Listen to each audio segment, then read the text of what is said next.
Hello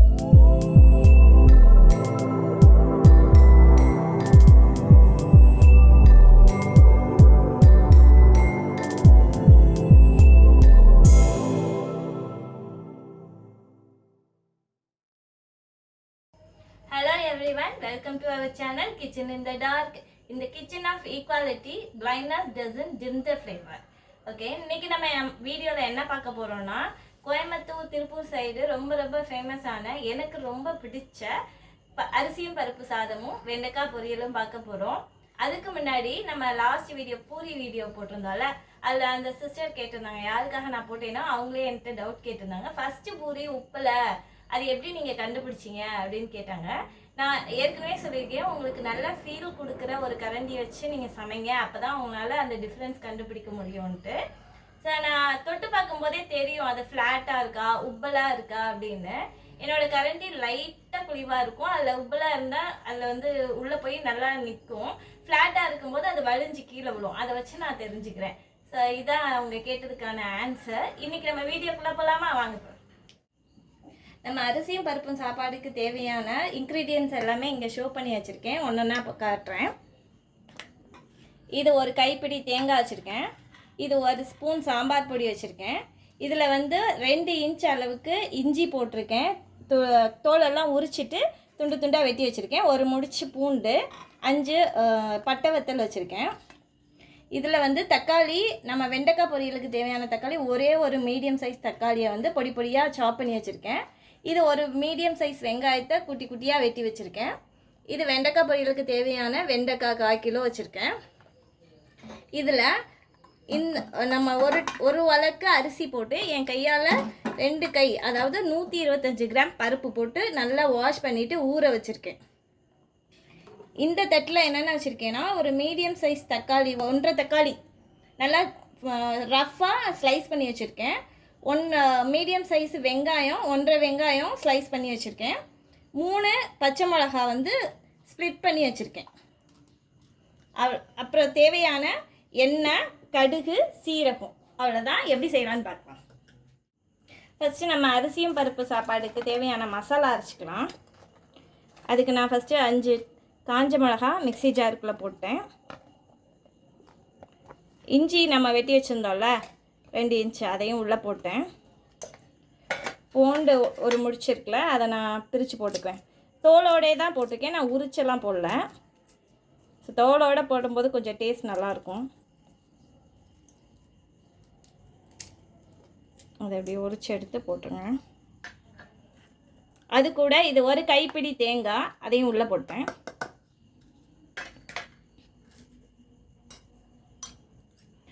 கால் spoon சீரகம் போட்டுக்கிறேன்.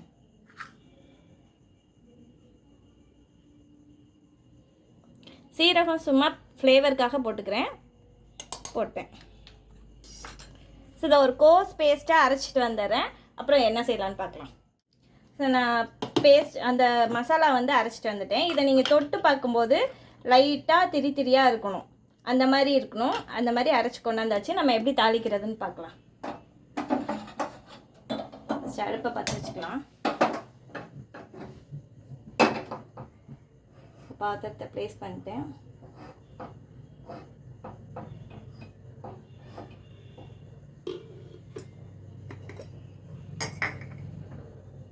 Full flame வச்சுட்டேன்.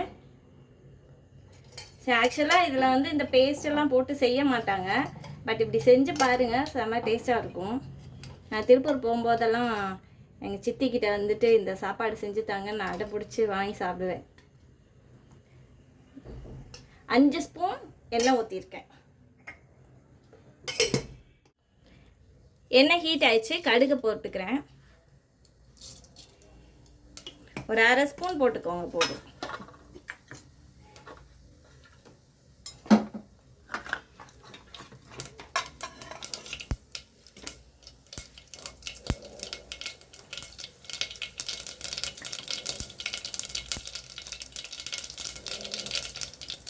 நல்லா வெடிச்சிருச்சு. நான் பச்சை மிளகா போட்டுக்கிறேன். ஃப்ளேம் கம்மி பண்ணிட்டேன்.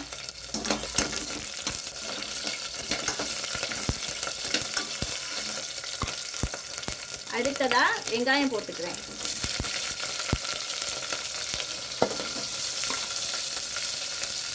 நான் ஒரே தட்டில் தான், ஏன்னா ஒரு வெங்காயம் ஒரு தக்காளி தான் நறுக்கிருக்கனால ஒரே தட்டில் வச்சுருக்கேன். இதை பொன்னிறமாக வதக்கணும் அப்படிலாம் கிடையாது, ஜஸ்ட்டு டிரான்ஸ்பரண்ட் ஆனால் போதும். இது கூட ஒரு 2 இனுக்கு கருவேப்பிலை போட்டுக்கிறேன், ஒரு 10 இலைக்கிட்ட.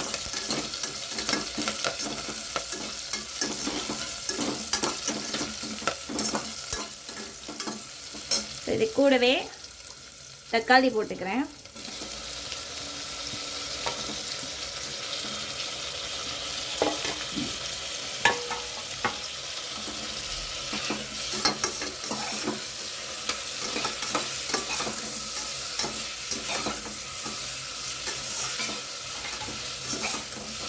தக்காளி வதங்க லேட் ஆகும், அதனால நான் தேவையான உப்பு இப்பயே போட்டுக்கிறேன். 1 டேபிள் ஸ்பூன் உப்பு போட்டுக்கிறேன். சாப்பாட்டுக்கும் தேவையான உப்பையும் நான் போட்டுக்கிறேன். பத்தலைன்னா நம்ம பார்த்து போட்டுக்கலாம். கொஞ்ச நேரம் வதங்கட்டும்.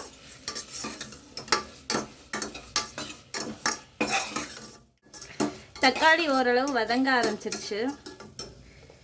இந்த ஸ்டேஜில் வந்துட்டு நம்ம அரைச்சி வச்ச மசாலாவை அதில் கொட்டிக்கிறேன். இந்த மசாலா சேர்க்கும் போது இன்னும் நல்லா டேஸ்ட் நல்லாயிருக்கும்.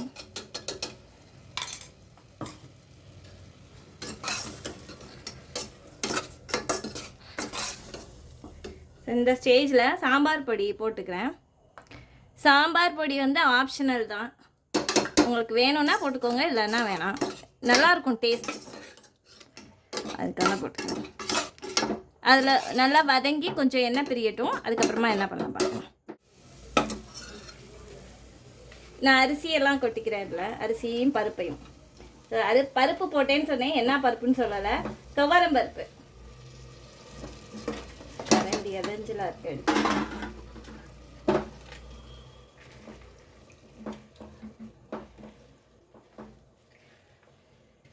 எல்லா அரிசியும் அதில் வலிச்சு போட்டாச்சு.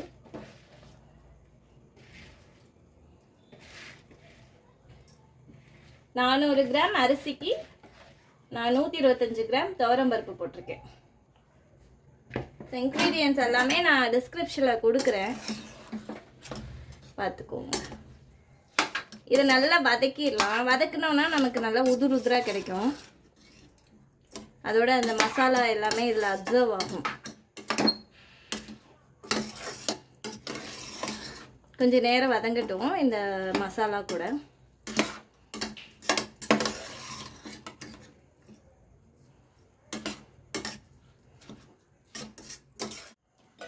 நம்ம அரிசிக்கு தேவையான தண்ணி அளந்துக்கலாம்.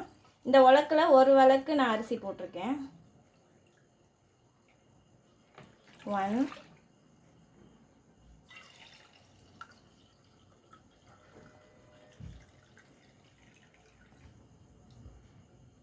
2 வழக்கு தண்ணி ஊற்றிருக்கேன்.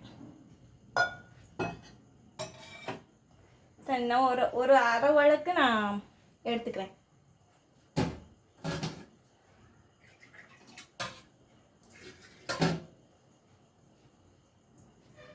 பருப்பு போட்டிருக்கோம்ல, அதுக்காக ஒரு அரை வழக்கு. நல்லா வதங்கிருச்சு அரிசி. நான் இப்போ வந்து தண்ணியை ஊற்றிக்கிறேன்.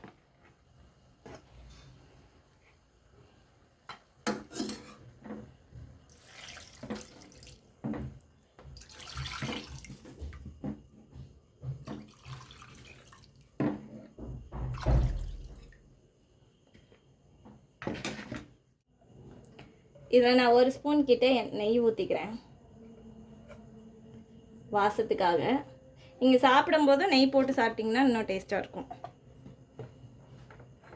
ஸோ எல்லாத்தையும் சேர்த்து ஒரு கிளறிக்கிறேன்.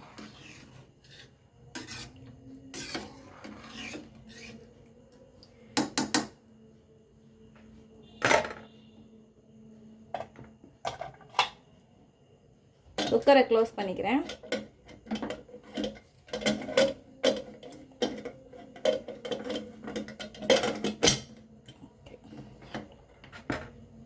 மூணு விசில் வரட்டும், மீடியம் ஃப்ளேமில் வச்சுருக்கேன். 3 விசில் வந்தோடனே ஆஃப் பண்ணிடலாம்.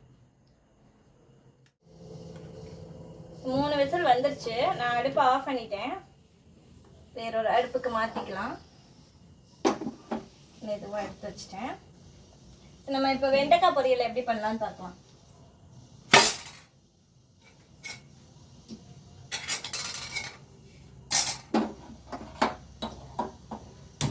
அடுப்பு ஆன் பண்ணியாச்சு.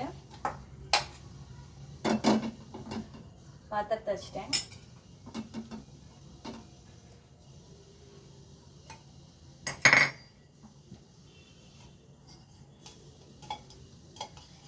One, 2, 3, 4, 5 ஸ்பூன் எண்ணெய் ஊற்றியாச்சு.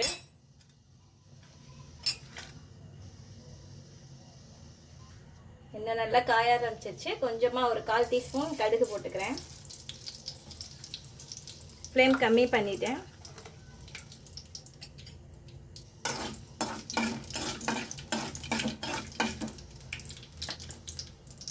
வெண்டைக்காய் வந்து 1/4 கிலோ நல்லா பொடி பொடியாக வெட்டி வச்சுருக்கேன் நான், டைமண்ட் ஷேப்பில். அது எப்படின்னா வெண்டைக்காய் வந்து மேலே உள்ள காம்பையும் கீழே உள்ள அந்த முடிச்சு மாதிரி இருக்க பார்ட்டையும் வெட்டிட்டு நீங்கள் கொஞ்சம் ஸ்லாண்டிங்காக வச்சு லைட்டாக அப்படி நறுக்குனீங்கன்னா டைமண்ட் ஷேப்பில் வந்துடும்.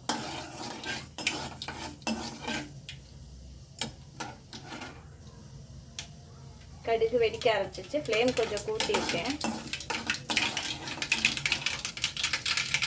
நான் இப்போ கருவேப்பிலை போட்டுக்கிறேன்.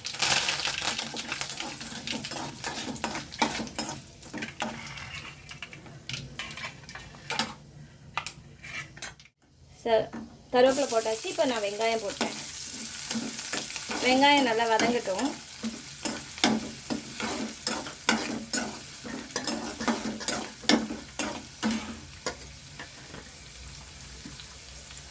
ஒட்டி இருக்கதான் நல்லா வலிச்சு விட்டுக்கேன்.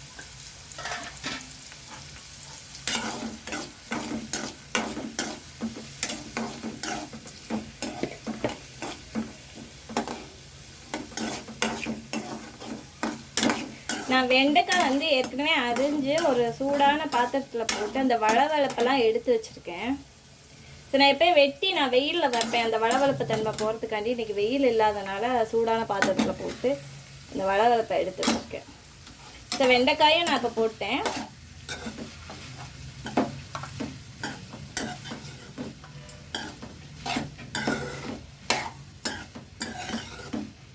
நல்லா வதங்கட்டும்.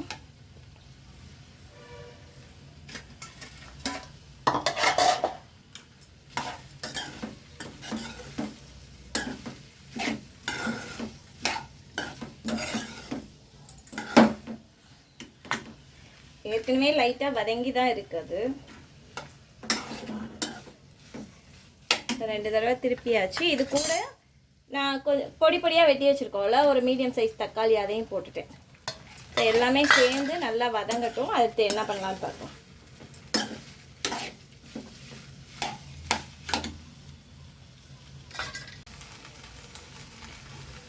ஓரளவு வதங்கிருச்சு. ஸோ கொஞ்சம் எண்ணெய் பிரியுது. இந்த ஸ்டேஜில் நான் உப்பு ஆட் பண்ணிக்கிறேன். ஸோ ஒரு டீஸ்பூன் கிட்ட உப்பு போட்டேன். ஒரு பிஞ்ச் மஞ்சத்தூள் போட்டிருக்கேன். மிளகாய் தூள் வந்து நான் வந்து ஒரு 3/4 டீஸ்பூன் போட்டுக்கிறேன்.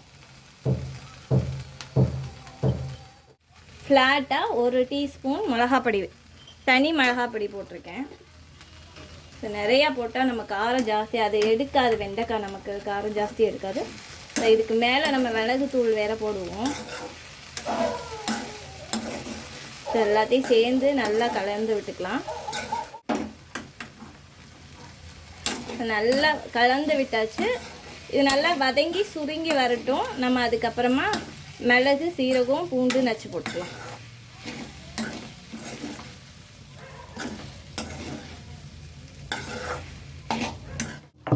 மிளகு சீரகம் நல்லா நஞ்சிருச்சு. 1-2 நஞ்சா போதும். நிறைய ஃபைனாக நஞ்சிட்டா அப்புறம் நல்லா காரம் வந்துடும் நமக்கு. அது கூட இந்த 4-5 பூண்டு பல் போட்டுக்கிறேன்.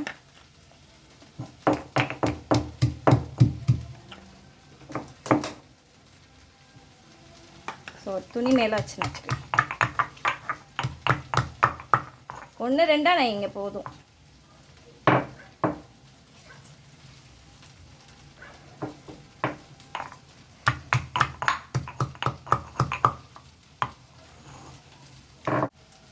நல்லா க்ரஷ் பண்ணிட்டேன். இந்த மாதிரி தான் இருக்கணும். அதை வந்து நீங்கள் தொட்டு பார்க்கையில ஒன்றும் பாதியமாக தான் இருக்கணும். லைட்டாக முழுசாகவும் தெரியணும், அதே சமயம் நஞ்ச மாதிரியும் தெரியணும். ஸோ இதெல்லாம் இந்த வதங்கின வெண்டைக்கால போட்டுருவேன்.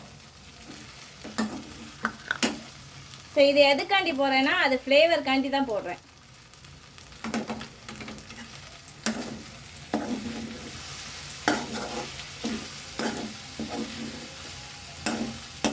ஸோ அவ்வளோதான், முடிஞ்சு போச்சு. நம்ம ஆஃப் பண்ணிடலாம். ஸ்டீம் ஃபுல்லாக இறங்கிருச்சு. ஓப்பன் பண்ணி பார்க்கலாம். திறக்கும் போதே நல்லா வாசம் வருது, கம கமன்னு. அந்த தேங்காய் சீரகம்லாம் போட்டிருக்கோம்ல, இஞ்சி பூண்டெல்லாம் நல்லா வெந்திருக்கு.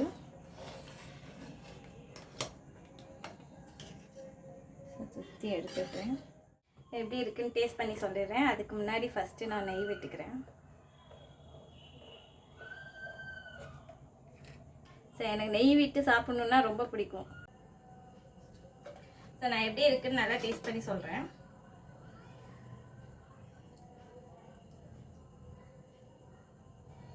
இது மேலே நெய்யை ஊற்றி நல்லா சூடாக சாப்பிடும்போது செம்ம டேஸ்ட்டாக இருக்கு. வெண்டைக்காலையும் காரம் உப்பு எல்லாமே பர்ஃபெக்டாக இருக்குது, பர்ஃபெக்டாக வெந்திருக்கு. நீங்களும் செஞ்சு பாருங்க. பிரியாணி போலவே இதையும் நீங்கள் ரொம்ப ரொம்ப லைக் பண்ணுவீங்க. எனக்கு ரொம்ப ரொம்ப ஃபேவரட்டான ஒரு டிஷ் இது. செஞ்சு பார்த்துட்டு எப்படி இருக்குன்னு கமெண்ட் பாக்ஸில் கமெண்ட் பண்ணுங்கள். சைட்டட் பர்சன் பார்க்கும்போது அந்த டிஷ்ஷை நான் எப்படி செஞ்சுருக்கேன், கரெக்டான பக்குவத்தில் செஞ்சுருக்கேனான்றதையும் கமெண்ட் பண்ணி சொல்லுங்கள். பார்க்குறதோடு இல்லாமல் செஞ்சு பார்க்குறதும் இல்லாமல் எனக்கு சப்ஸ்கிரைப் பண்ணி சப்போர்ட் பண்ணுங்கள். நம்ம கிச்சன் இன் த டார்க் அப்படிங்கிற சேனல் நேம் சொல்லும்போது பக்கத்துலேயே ரைட் சைட் ஸ்வைப் பண்ணும்போது சப்ஸ்கிரைப் பட்டன் அப்படின்னு காட்டும். அதில் நீங்கள் கிளிக் கொடுத்தீங்கன்னா பக்கத்துலேயே ஆப்ஷன் பட்டன் காட்டும். அதில் கிளிக் கொடுக்கும்போது ஆல் பர்சனல் அப்படின்னு காட்டும். அதில் ஆல் ஆப்ஷன் கொடுத்தீங்கன்னா நம்மளோட நோட்டிஃபிகேஷன் எல்லாமே உடனே உங்களுக்கு வந்துடும். நீங்களும் சப்போர்ட் பண்ணி கொடுத்து லைக் பண்ணுங்க, கமெண்ட் பண்ணுங்கள், ஷேர் பண்ணி கொடுங்க. நெக்ஸ்ட் வீடியோவில் பார்க்கலாம். டாடா, பாய் பாய்.